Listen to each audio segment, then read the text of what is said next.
Bienvenue sur la chaîne du Traqueur de Livres. Salut à tous et bienvenue sur la page du Traqueur de Livres. Je vous remercie parce que vous êtes de plus en plus nombreux et je vous remercie aussi parce qu'on partage pas mal de choses et que je suis bien content. J'aimerais juste, si c'était possible, que vous lâchiez aussi des commentaires si vous en avez envie ou des précisions peut-être aussi sur le blog, parce que j'aimerais aussi qu'on développe une. Pareil, il y a plein de moments où il y a des personnes qui donnent des précisions sur, quand je chronique d'un livre, quand je parle d'un livre, qui amènent leur connaissance sur une chronique, sur un détail, sur quelque chose que j'ai omis de donner ou que je ne connaissais pas, et qui me donnent ça en plus. Je trouve que c'est absolument, enfin, moi, je trouve ça génial, et j'aimerais bien que le blog serve aussi à ça, sans qu'on soit en plus soumis à différents blocages. Là, j'ai réussi à partager pas mal de fois arrêt d'essai. J'ai pas été bloqué plus que ça. La semaine prochaine, ça va être moins simple parce que il y a pour Gloria et pour Lily que je vais lâcher mardi en même temps. Parce que ces deux romans de Marine Heiser, c'est des histoires qui se rejoignent, tout du moins qui se complètent. Et je pense que c'est important de les avoir en même temps. Après, je les partagerai pareil. Hein, elles vont sortir le mardi. Et je les mettrai sur le blog le soir. Et je les partagerai le mardi et le vendredi pour éviter de me retrouver complètement bloqué trop vite. Cette semaine, ça a été une semaine pas non plus super révolutionnaire en termes de lecture. L'heure du crime de David Baldacci, d'édition Pocket. Baldacci, hein, comme vous avez dit, j'avais acheté ça cet été parce que j'avais rien d'autre à mettre sous la dent et que, ma foi, je sais pas, j'ai fait un petit peu les différentes librairies et ou les livres que je voulais lire, je les ai achetés ceux que j'avais vus ne me faisaient pas forcément rêver. Bon, il y a des fois, comme ça, il y a des périodes un petit peu bizarres. Et du coup, j'avais acheté plusieurs romans dont vous avez déjà parlé. Et Baldacci est réparti. Baldacci, c'est un type qui a un moment qui était très à la mode, un peu comme Grisham. Tout ce qui sortait, tout ce qu'il écrivait devenait scénario, devenait. Il y a eu le point culminant, ça a été quand, avec les plein pouvoir avec le Clint Eastwood, bien que le livre soit bien meilleur que le film. Le film était plutôt pas mal. Mais celui-là, à la base, Baldacci, c'est un auteur de thriller.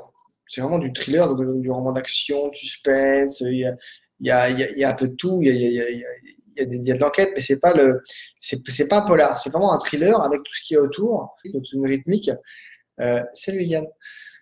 Et ça donne une vraie dynamique, un vrai truc en plus. Il s'est recadré sur du polar. C'est plutôt bien fichu, mais c'est un bouquin qui fait 100 pages, du bon thriller, hein, très construit, très détaillé. Et c'est là que je me suis retrouvé un peu coincé parce que je me retrouve dans une situation un peu bizarre où le roman en lui-même est bien, mais ça Michel. Mais c'est pas tout. Du coup, je vais jusqu'au bout parce que ça me plaît quand même et parce que voilà, le gars s'écrit un livre, donc il y a pas de secret là-dessus.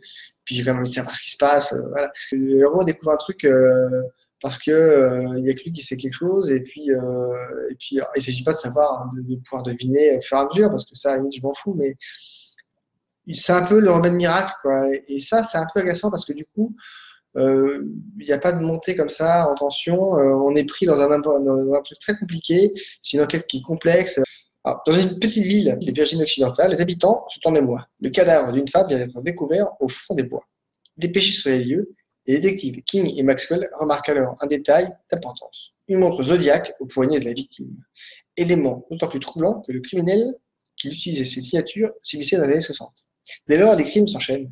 Quand deux adolescents sont tués à bout portant, quatrième victime massacrée à l'arme blanche, le doute est plus permis. Un serial killer plagiaire a entrepris de reproduire les meurtres de tueurs en série célèbres. Là encore, c'est écrit quelque chose qui sert à rien, ça, parce que c'est trompeur, c'est pas du tout le truc. Alors oui, c'est vrai, il y a un serial killer. C'est d'abord une famille, une Virginie occidentale, un petit peu dynastique, hein, une famille avec par contre, c'est plein de critères, enfin, c'est des critères quand même qui sont quand même assez standards. Euh, un homme tyrannique avec une femme qui est froide comme un iceberg, des mômes qui sont quand même un peu largués, qui est toujours sur la propriété familiale, qui règne un peu sur un empire financier, qui ont déjà un lourd passif. Voilà, un de leurs mômes avait été kidnappé, enfant, il l'avait trouvé, il avait récupéré, voilà, ils avaient payé la rançon, il l'avait récupéré par miracle.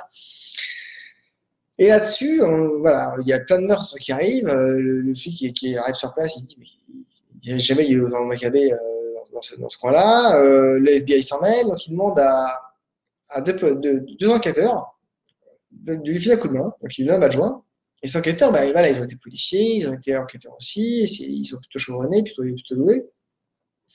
Et ils se rendent compte de quelque chose, là, ces crimes-là, il y a aucun rapport les uns avec les autres. Alors oui, il imite, le tueur imite le signe comme ça, dans sa série killer, mais ouais, ils enquêtent vraiment. Il y a une série, une succession de crimes, et c'est de comprendre qui a fait quoi, comment, est-ce qu'il y avait. Et puis tous les relances vers la famille, la Casa des Battles, comme ils l'appellent, c'est voilà, avec des personnages qui sont complexes, qui sont.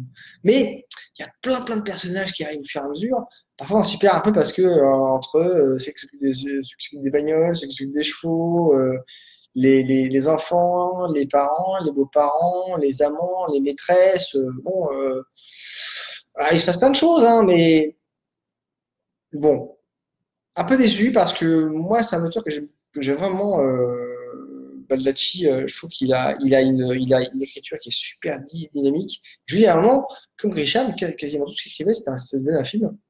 Il y a une femme sous contrôle, une triche si parfaite. Enfin, j'avais voulu faire une chronique dessus, et puis je m'étais gonflé parce que il avait inventé, hein, il avait créé une histoire absolument incroyable en plus il nous plantait parce que c'était sur une femme qui presque, voilà, il ne reste plus rien, toutes les tuiles qui pouvaient lui arriver, lui tombent dessus.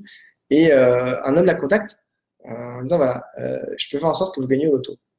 Terrible. Par un plan très complexe, tout ça. Il monte ça et elle gagne. Il dit, par contre, il faut quitter le pays et jamais retourner, sinon je vous descends. Je résume, mais c'est ça.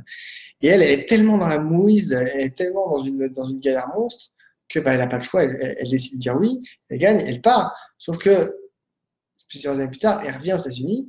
Et sauf que celui qui est quand même un criminel, qui est quelqu'un de dangereux, qui lui a dit non, si vous revenez, moi je vous descends. Bah, il s'occupe pas seulement de ses finances, il est capable de tuer. Et alors, c'était fait au cordeau, c'était vraiment un travail, un super bon moment. Moi, c'est vraiment un roman que j'ai beaucoup aimé, euh, qui était un vrai thriller compliqué, mais dense, plein de jus, plein de peps, avec des personnages puissants, un vrai rythme là. Et là, j'ai pas retrouvé ça. Là, on est tombé dans le côté polar, serial killer, une enquête super compliquée, où parfois il se passe pas grand-chose, et puis à la fin, tout part dans tous les sens. Bon, ok, super. Voilà, déçu, long et déçu. Donc au final, j'ai bien eu cette semaine. C'est quand même pas la révolution et bon, pas topicile. Je suis allé donc parmi les livres que j'avais trouvé à lire, que j'ai pas encore lu, il y a de Miel Kamel, Les Lionnes de Venise. J'ai trouvé ça dans une broque parce que moi je l'ai eu sur le premier livre d'Aliénor que j'avais trouvé vraiment très bon.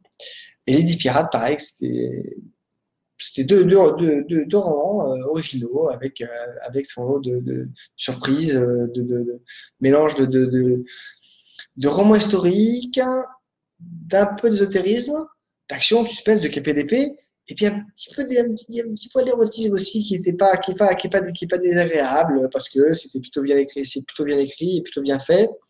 Après, c'est lancé dans des trucs systématiquement à rallonge. Bon, après là-dessus, je suis un peu partagé parce que quand c'est de la systématique, c'est un peu pénible et j'aime bien qu'une histoire ait une fin de temps en temps. Et voilà. Et autant ça que les Aliénor et les Pirates, c'est des livres très costauds avec des histoires très denses à construire. Après, elle avait fait des choses qui m'avaient moins plu. Alors, j'ai vu celui-là parce qu'en me disant, très bien, ça fait un petit peu de temps que j'ai pas lu. Moi, j'ai vu les chroniques, a priori, ils disent un peu tous pareil que c'est moins bien que. Je vais voir si je le lis. Ce soir, je l'ai pris, donc autant le lire. Et là, je suis passé à la librairie et je suis tombé sur là-dessus. La pieuvre et le toxique de Claude Sauternes. Quand tu as un nom de pinard, puis Sauternes, c'est pas le plus mauvais de tous. Milo, 40 ans, informaticien, un as de la finance, refuse de travailler pour Francesco Pinator, un milliardaire vénitien à la réputation sulfureuse. Menaces, réactions, et un beau matin, c'est Palarbor, l'attaque surprise. D'un côté, un puissant, un intouchable, de l'autre, Milo, blessé au cœur, traqué par la mafia. Et maintenant, il ne me semble plus. Je me suis dit, pourquoi pas? En plus, il n'est pas très long, donc au pire, voilà, il fait moins de 300 pages. Ça va le faire. Je ne vous ai pas lu le résumé des liens de Vinicius. Alors, donc, Mireille Camet, c'est aux éditions XO, comme elle fait d'habitude, mais ça soit en pocket. Hein. Je l'ai eu en broc, hein, ça va écouter des poignées de filles. Lucia, jeune espiègle vénitienne, se retrouve au milieu des flammes qui dévastent la modeste imprimerie familiale. Sous ses yeux, son père est enlevé par 3 hommes armés. Qui donc se cache derrière ce crime? La vieille, la magnifique Isabella Rossellini, Isabella Roselli, c'est pour moi, la plus rouée des espionnes de la cité des Doges, est venue faire reproduire une étrange gravure. Lucia est décidée à percer cette énigme et à sauver son père. Dans une quête effrénée, elle s'immisce parmi les puissants, se mêle au bal des faux, du carnaval, s'enfonce dans les arrière-cours, des palais. Une nouvelle fascinante, oppressante, et le pouvoir se confond avec l'amour. Les étreintes succèdent aux duels et les baisers au complot. Dans les bas-fonds de la cité lacustre, amis et ennemis avancent masqués. Lucia joue de ses chars, de son épée, de son poignard, ainsi qu'elle porte au mollet. Et le russe croise de fer avec Giorgio Cornaro, la fille du Doge, homme corrompu et dangereux, prêt à tout pour découvrir la vérité sur cette gravure dont tous à Venise sont convaincus qu'elle recèle le secret des pouvoirs absolus. Why not? Après, c'est comme tout, hein. On verra bien ce qu'il y a. Je ne sais pas trop à quoi m'attendre. J'ai pas d'idée. Je vais d'abord lire celui-là, là, parce que je l'ai trouvé tout à l'heure, là, et puis je me dis, on verra bien. Et puis après, je pense que je ferai Yann de Venise. Après, il y a d'autres romans qu'il faut que je m'appelle. Je vous dis, c'est une semaine un peu pauvre parce que il y a un bouquin qui m'a pris toute la semaine et au final, je suis un peu déçu. Donc, d'un côté, j'espère en tout cas trouver d'autres choses. En tout cas, voilà, moi, je continue à, comme vous avez dit, à essayer de mettre mon blog un peu d'équerre. En plus, de mettre les nouvelles chroniques. J'essaie de mettre un acheter au fur et à mesure.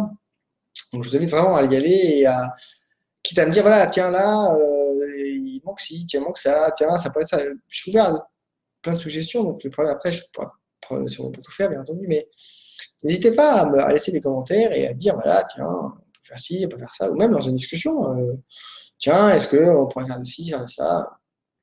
Parce que pareil, je ne fais pas des chroniques sur tous les livres que j'ai lus, parce que, voilà, il y a des livres. Un jour, je pense que je me ferai le parfum de Tuskin, même s'il a été chroniqué des millions de fois, parce que c'est des livres qui sont super intéressants, mais c'est des livres qui ont été déjà chroniqués des milliers de fois. De Ken Follett, il est possible que je fasse une chronique des livres de Punchir, parce que Ken Follett, c'est un auteur qu'on connaît beaucoup, surtout pour ses romans historiques. Mais avant d'écrire des romans historiques, il écrivait des romans d'espionnage, très d'espionnage, qui étaient très bien faits. Et Livre de Punchir, dans la veille de Punchir, moi, c'est un roman qui m'avait passionné, enfin, que j'avais trouvé absolument incroyablement bon.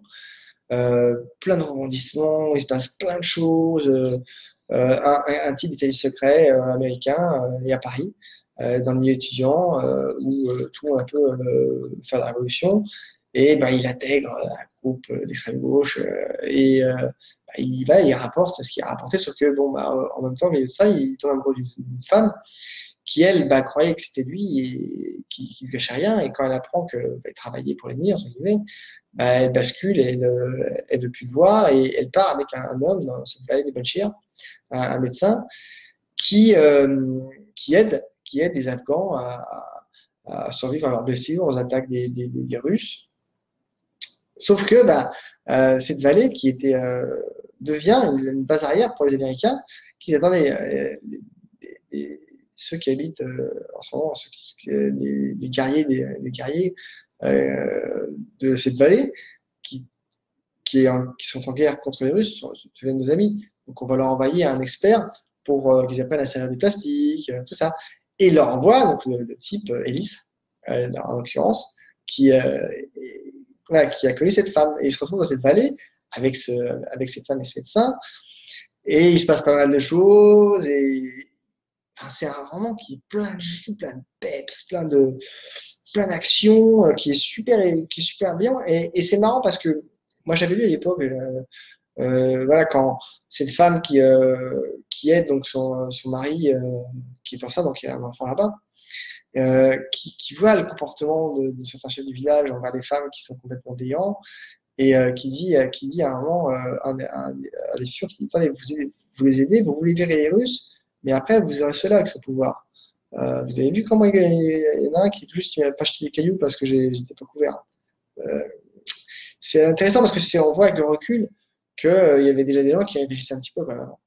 Donc c'est pas inintéressant d'un point de vue géopolitique, mais surtout d'un point de vue un pur thriller, action, suspense, c'est juste passionnant, plein de jus, plein de peps, et je vous dis, euh, avant d'écrire Les Pieds de la Terre et tout ce qui va avec, derrière, ses romans d'espionnage et thrillers étaient très bons.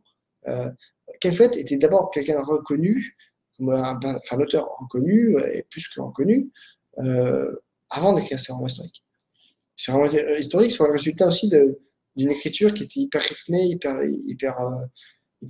voilà, très tendue, ce qui a donné ce ton au Pied de la Terre et tous les autres qu'il a fait derrière. La Mark Field aussi, elle est moins connue, mais c'est de Ken Follett, mais ce sont des romans qui étaient très bons.